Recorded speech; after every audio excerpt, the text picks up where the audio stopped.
Wolfenstein 3D. Wolfenstein 3D was the first 3D shooter. If you didn't know, Wolfenstein 3D means Wolfstone in German. Wolfenstein 3D was undoubtedly the first three-dimensional shooter. Well, before that there were other shooters with a three-dimensional view and also from the first person.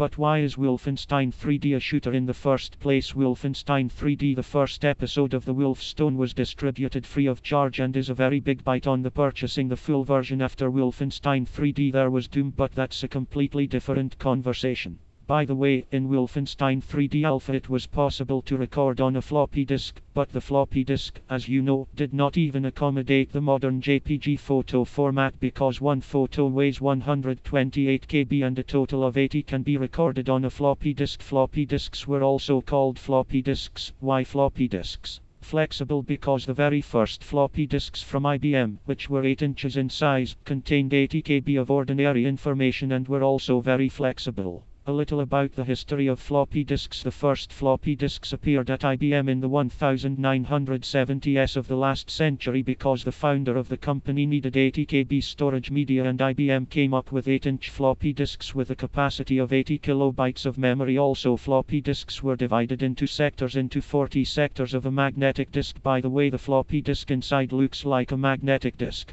A little about floppy disk storage media. The floppy disk also looks like a magnet on the inside. The floppy disk inside looks like a magnetized disk. This magnetized disk is also divided into 40 sectors. Wolfenstein 3D fit on an 80 or 128 KB floppy disk. Well, the disk only contained the alpha version of the game.